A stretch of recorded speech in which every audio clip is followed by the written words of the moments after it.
du point de vue de l'historien. J'essaie d'expliquer Louis XVIII, et d'ailleurs il y a un parallélisme entre Louis XVIII et Napoléon.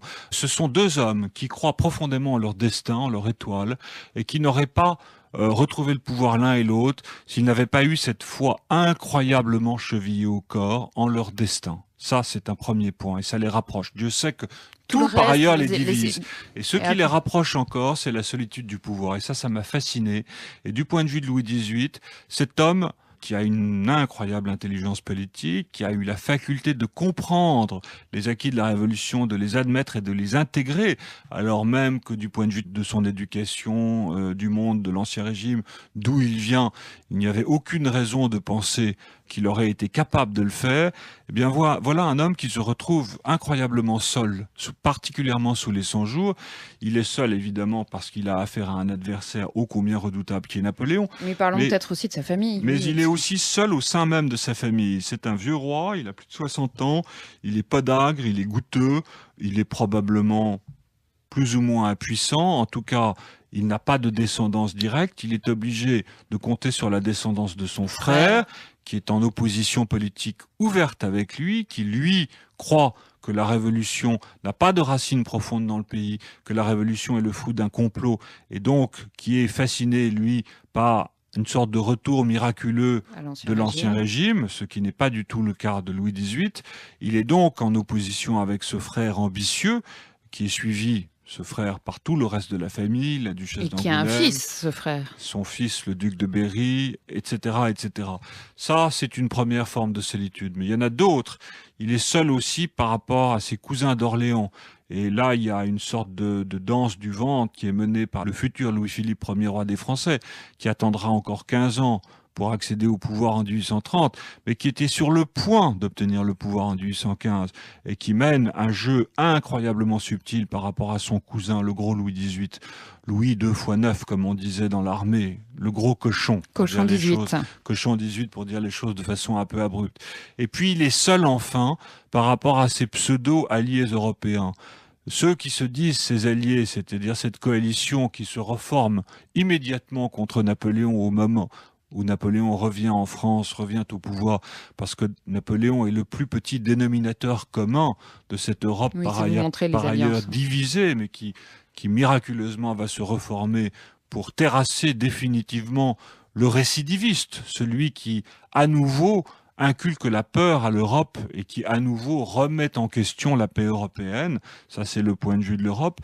Ses alliés ne sont pas plus alliés que ça du roi Louis XVIII. En réalité, ils vont profiter de la situation pour l'exploiter et pour affaiblir, autant que faire se peut, cette France dangereuse, cette France perpétuel trublion de l'Europe, cette France qu'il faut en partie dépecer, occuper en tout cas, et c'est ce qui va se passer à l'issue des 100 jours et du second traité de paix qui va être signé entre la France et l'Europe. À la différence du premier, ce second traité de paix sera extrêmement sévère, avec une indemnité très lourde, une occupation du territoire de 5 ans et des diminutions de territoire et des modifications de frontières aux dépens évidemment de la sécurité française. Et le début de la haine presque franco-allemande. La bataille de Waterloo, qui est une défaite pour Napoléon, est également une défaite pour Louis XVIII. C'est une victoire à la Pyrrhus et c'est une véritable défaite dans la mesure où cette victoire des Alliés si nette, si ample, si rapide, va profiter et va, je dirais, augmenter encore leur ambition de conquête du territoire.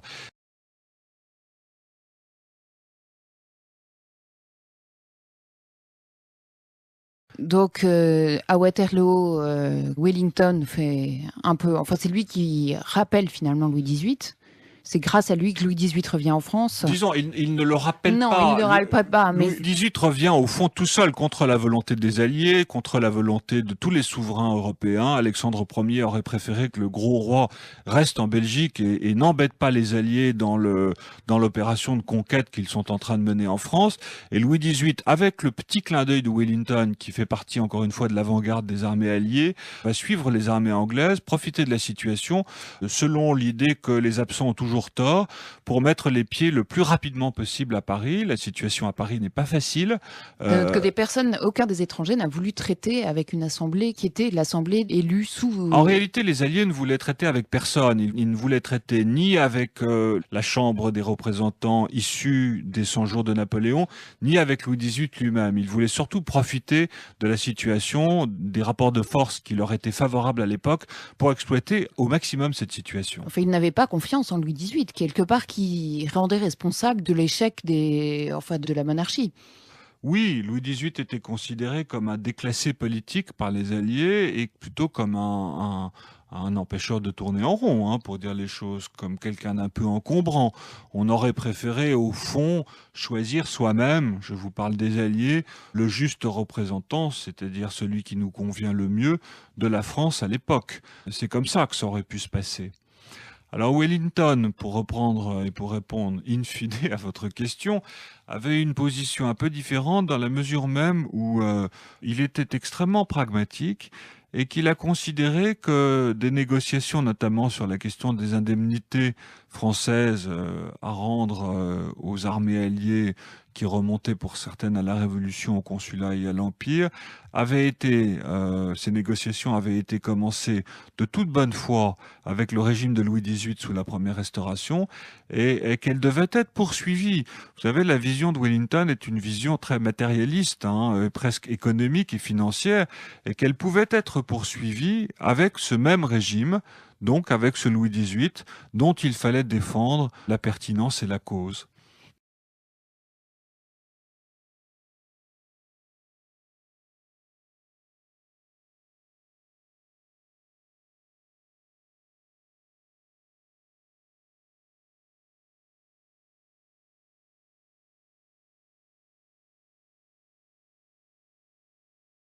Lui croit que la révolution n'a pas de racines profondes dans le pays, que la révolution est le fruit d'un complot, et donc qui est fasciné, lui, par une sorte de retour miraculeux de l'Ancien Régime, ce qui n'est pas du tout le cas de Louis XVIII.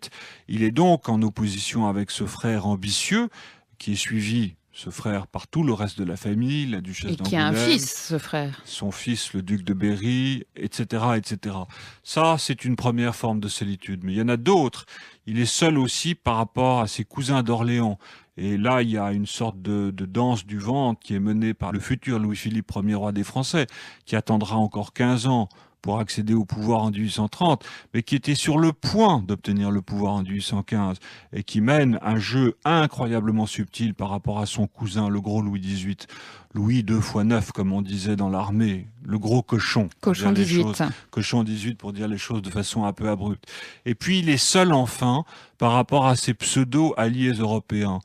Ceux qui se disent ses alliés, c'est-à-dire cette coalition qui se reforme immédiatement contre Napoléon au moment où Napoléon revient en France, revient au pouvoir, parce que Napoléon est le plus petit dénominateur commun de cette Europe par ailleurs divisée, mais qui miraculeusement va se reformer pour terrasser définitivement le récidiviste, celui qui, à nouveau, inculque la peur à l'Europe et qui, à nouveau, remet en question la paix européenne. Ça, c'est le point de vue de l'Europe. Ces alliés ne sont pas plus alliés que ça du roi Louis XVIII. En réalité, ils vont profiter de la situation pour l'exploiter et pour affaiblir, autant que faire se peut, cette France dangereuse, cette France perpétuel trublion de l'Europe, cette France qu'il faut en partie dépecer, occuper en tout cas, et c'est ce qui va se passer à l'issue des 100 jours et du second traité de paix qui va être signé entre la France et l'Europe. À la différence du premier, ce second traité de paix sera extrêmement sévère, avec une indemnité très lourde, une occupation du territoire de 5 ans et des diminutions de territoire et des modifications de frontières aux dépens évidemment de la sécurité française. Et le début de la haine presque franco-allemande. La bataille de Waterloo, qui est une défaite pour Napoléon, est également une défaite pour Louis XVIII. C'est une victoire à la Pyrrhus et c'est une véritable défaite dans la mesure où cette victoire des Alliés si nette, si ample, si rapide va profiter et va, je dirais, augmenter encore leur ambition de conquête du territoire.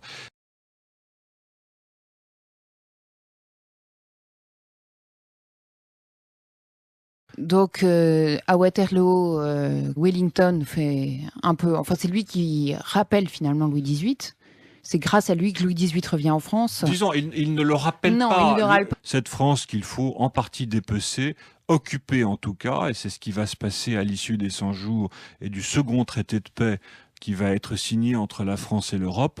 À la différence du premier, ce second traité de paix sera extrêmement sévère, avec une indemnité très lourde, une occupation du territoire de 5 ans et des diminutions de territoire et des modifications de frontières aux dépens évidemment de la sécurité française. Et le début de la haine presque La bataille de franco-allemande. Waterloo, qui est une défaite pour Napoléon, est également une défaite pour le Louis roi. XVIII. C'est une victoire à la Pyrrhus et c'est une véritable défaite dans la mesure où cette victoire des Alliés si nette, si ample, si rapide va profiter et va, je dirais, augmenter encore leur ambition de conquête du territoire.